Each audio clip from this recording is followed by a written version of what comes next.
सुगंधा जर खरी असेल आणि तिच्यावर अन्याय होत असेल तर तो मी होऊ देणार नाही. तेच तुमच्या अंगात शिरलं तर एखादा राक्षस जन्माला घालू की आपण दोघं मिळून. जानकी तू अशीच राहशील ना माझ्या बरोबर? मी जर मध्येच मरून बिरून गेले तर? निवडणूक संपली, खेळ खल्लास. नाही, हात सोडा माझा. असं काय करतेस? नाही म्हटलं ना. नाही, मला जाऊ देत, मला काम आहे. ऐक तर खरं. नाही.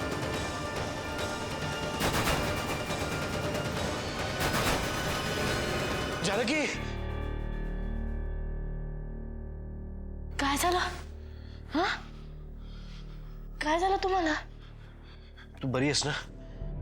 तुला काही नाही झालं? काही नाही झालं मला. काय होतंय तुम्हाला?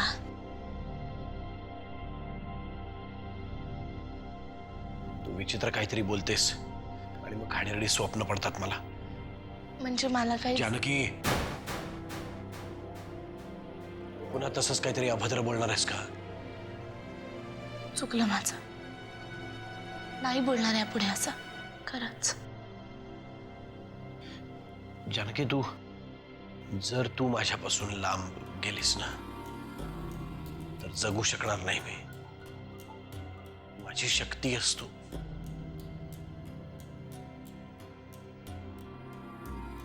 आता तुम्ही असं बोलणार आहात का? मग मलाही त्रास होतो.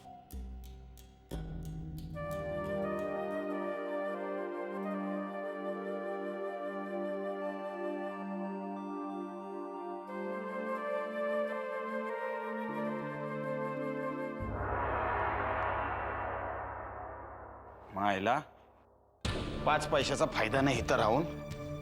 कशाला राहायचं हे?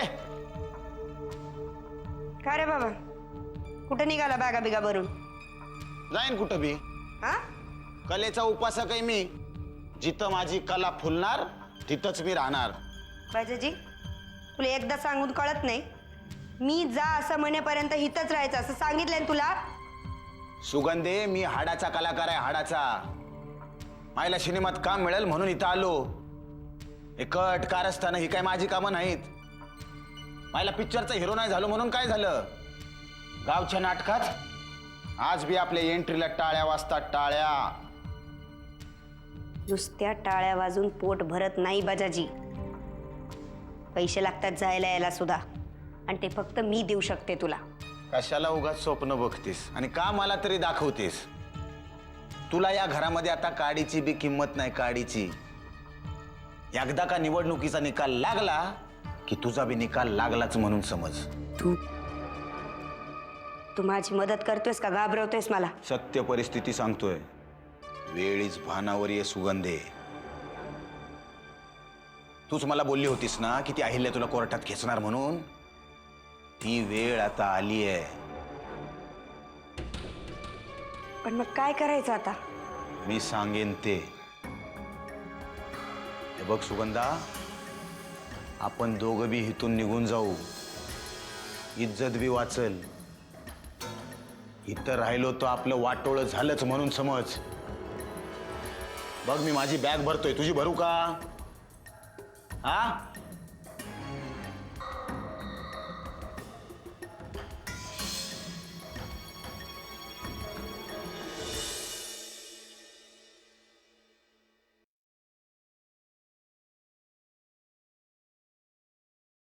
चहा सुद्धा अजून प्याला नाहीत तुम्ही.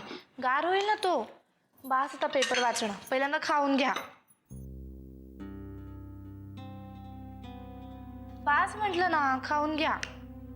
हो ग, पण असा निवांत पेपर सुद्धा आता मला वाचायला मिळणार नाही, म्हणून आपलं वाचून घेतोय. Good morning. अरे वा, निवांत पेपर वाचतोस तू. तुला काही टेन्शन आलं नाही रे अजून? मतमोजणी तिकडे चालू आहे. मी टेन्शन घेतल्यामुळे काय होणार आहे? चालू दे बापडी तशीच. ग्रेट आहेस तू.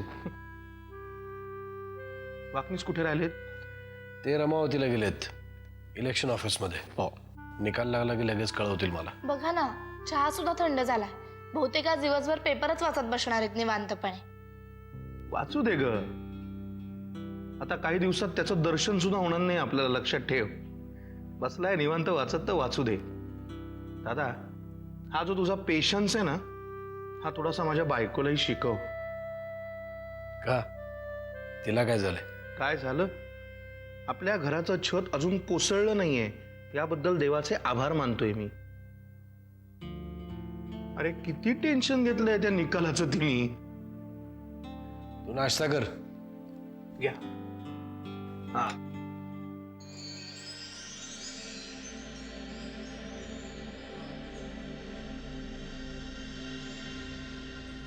अहिल्याताई, काय काय तुला एकदा सांगून कळत नाही? पुन्हा न विचारता आत आलीस? चुकलं चुकलं.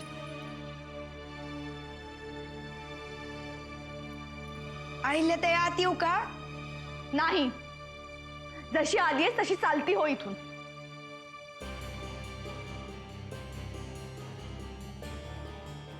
अहिल्याताई, मला माहिती आहे तुम्हाला निवडणुकांचं लई टेन्शन आले ना, पण काळजी नका करू. हा, पण अहो म्हणून तर मी आली आहे ना.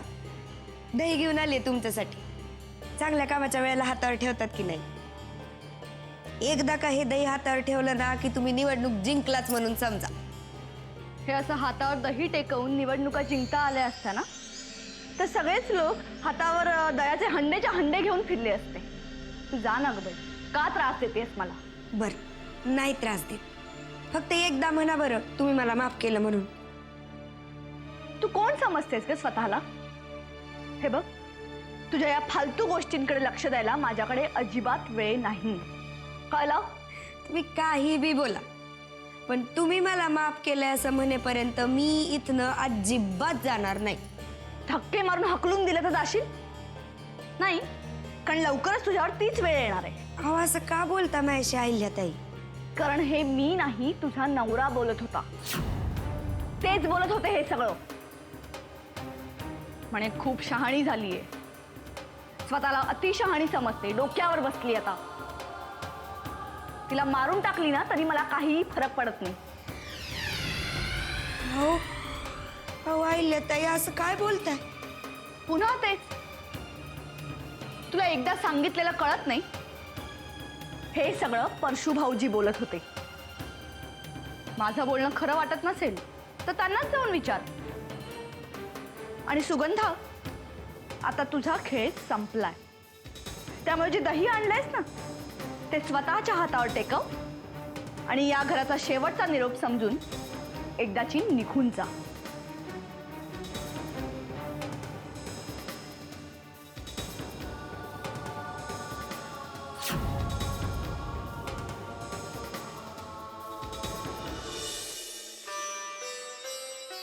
परमेश्वरा, आजपर्यंत तुझ्याच कृपेने हे घर चाललंय. आज माझ्या नरसिंहाच्या दृष्टीने खूप महत्वाचा दिवस आहे. त्याला यश दे आणि यशाबरोबरीने येणाऱ्या जबाबदाऱ्या पार पाडण्यासाठी सामर्थ्य दे. गेले काही दिवस चालू असलेलं दुष्टचक्र आता संपू दे.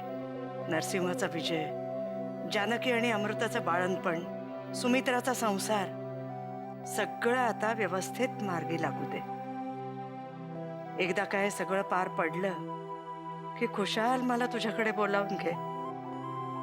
अगदी हसत हसत येईन मी.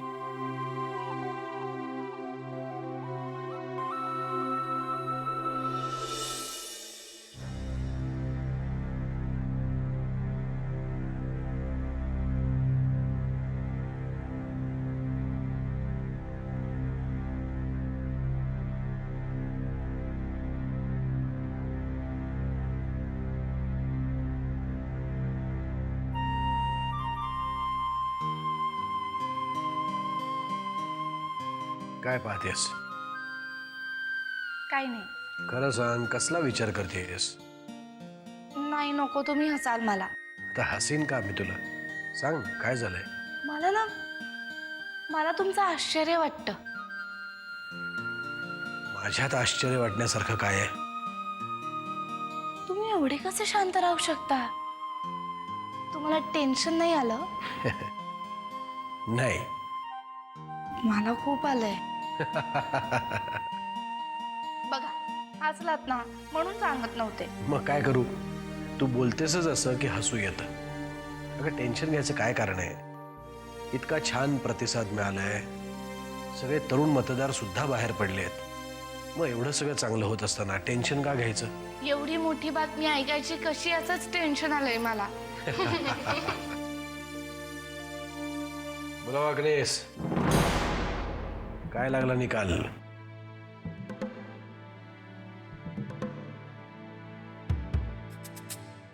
काय झालंय वागणेस काका? सांगा ना, काय लागलाय निकाल? अभिनंदन साहेब, तुम्ही भरघोस मतांनी निवडून आलात.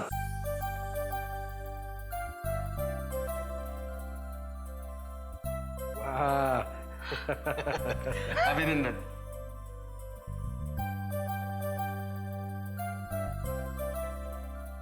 आत्याबाई, आत्याबाई, अमृता, लवकर या.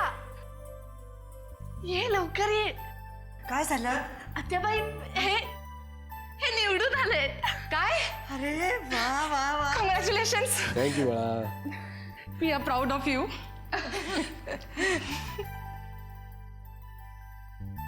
आतेबाई नमस्कार करतो. असाच मोठा हो, असाच यशस्वी हो, सगळ्यांच्या अपेक्षांना पुरा पड.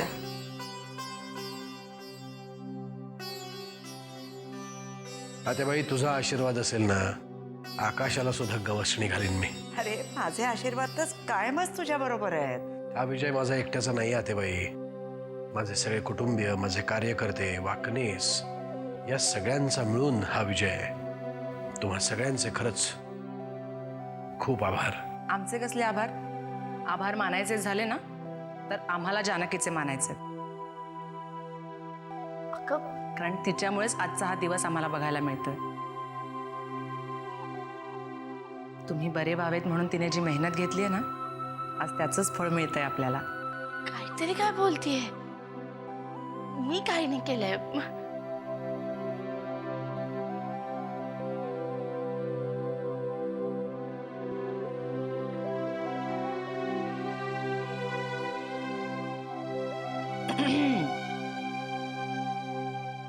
चला, बाबांना फोन यायच्या आत आपण त्यांचं औक्षण करून घेऊया.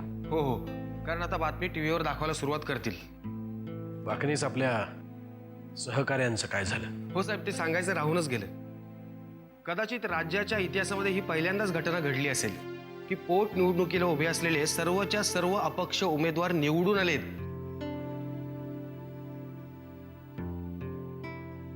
काय? हो, आपले 10चे 10 सहकारी निवडून आलेत. वाकणीस ही सगळ्यात जास्त आनंदाची बातमी आहे, माझ्या विजयापेक्षाही. साहेब, या यशाबद्दल तुमचं खूप अभिनंदन. तुमचंही अभिनंदन वाकणीस. थँक्यू साहेब. जानकी, आता चला पटकन औक्षण करून घेऊया बरं. चल. आत्याबाई, हा. वाकणीस काका, सगळे उमेदवार निवडून आले म्हणजे अहिल्याताई?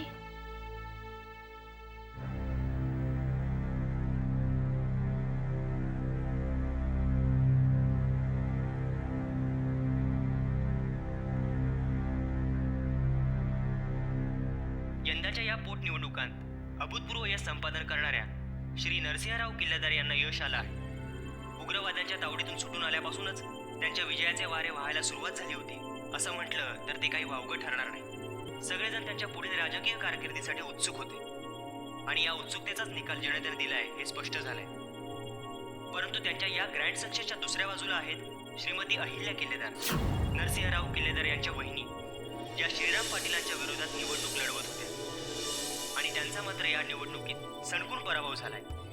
ही कोणाची आणि कोणती राजकीय खेळी होती हे उघड झालं नसलं तरी त्यांच्या या पराभवामुळे त्यांचं डिपॉझिट जप्त होण्याची नामुष्की त्यांच्यावर उडवली आहे हे मात्र निश्चित.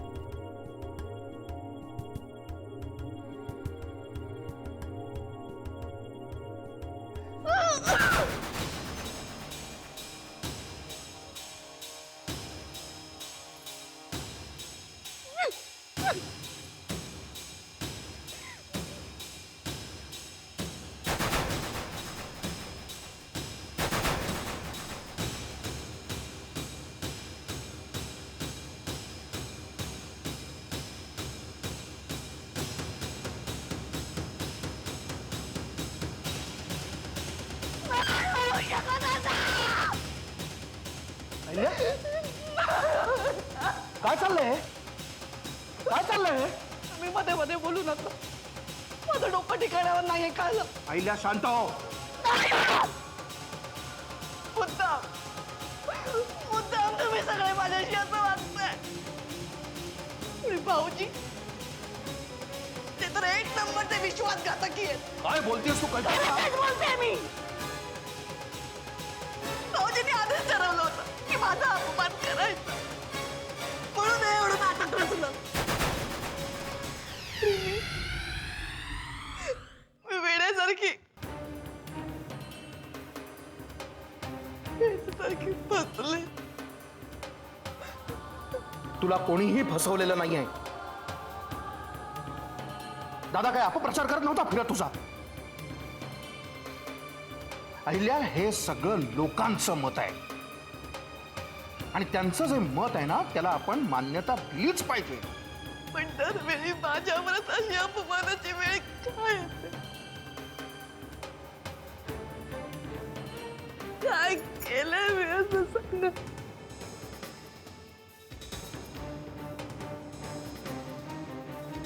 याचा विचार तूच कर अहिल्या. मला जर निवडणुकीचं तिकीट मिळालं नाही तर मी मीडियात जाईन. मी सगळं सगळं खरं लोकांना सांगेन. हे कोणी सांगितलं दादाला? विचार स्वतःला. पहिल्या माणूस भित्र असतो,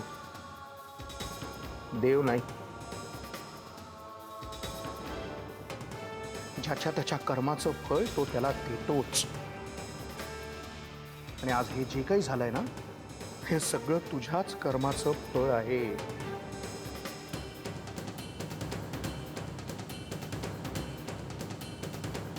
आता शांत हो आणि आता तरी जी परिस्थिती आहे ती स्वीकारायला शिक.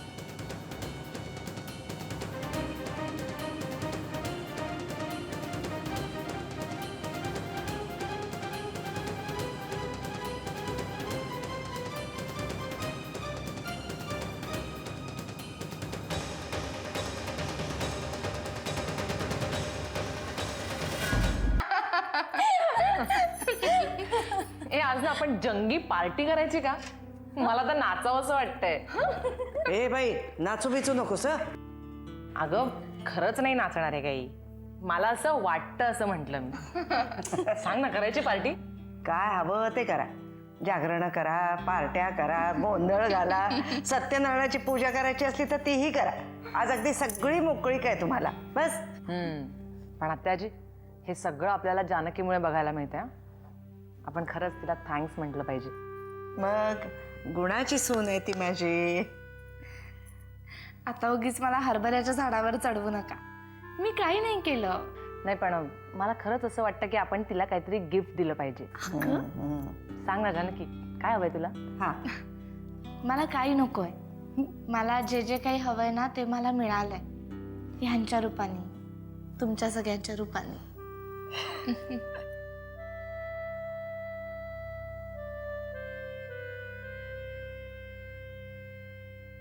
हो साहेब, हो हो हो. धन्यवाद धन्यवाद. हो सांगतो सांगतो. हो. परदेशी साहेबांचा फोन होता. अभिनंदन सांगितलंय. दादा, दादा, अभिनंदन. धन्यवाद वामन. तुला असंच भरघोस यश मिळत राहो. तुझं नाव म्हणजे राजकारणातला मानदंड ठरव. हे यश माझं एकट्याचं नाहीये वामन. यामध्ये तुम्ही सगळे सुद्धा मानकरी आहात. अरे नाही रे. बरं, अहिल्या कशी आहे? चिडली आहे, पण होईल शांत हळूहळू. लक्ष ठेव तिच्यावर. तिच्या मनात नसते गैरसमज निर्माण होणार नाहीत ना, याची काळजी घे. तू आता या सगळ्याकडे लक्ष देऊ नकोस. अरे तुझ्या पुढे अजून बरीच कामं आहेत. हे जे घरातले प्रॉब्लेम्स आहेत ना, पाहू आम्ही आमचंही. वाकनीस, तुमचंही अभिनंदन. धन्यवाद साहेब. मग निवडणुकीची सगळी कामगिरी तर यशस्वीपणे पार पडलेली आहे. आता पुढे थेट मंत्रालयावर तेच तर ठरवायचं आहे. साहेब आणि त्यांच्या विजयी सहकाऱ्यांची पुढची स्ट्रॅटेजी काय असेल हे नक्की करण्यासाठीच इथे मीटिंग बोलावली आहे. बरं. सगळे निघालेच असतील. बाकी आता सगळं साहेबांवर आहे.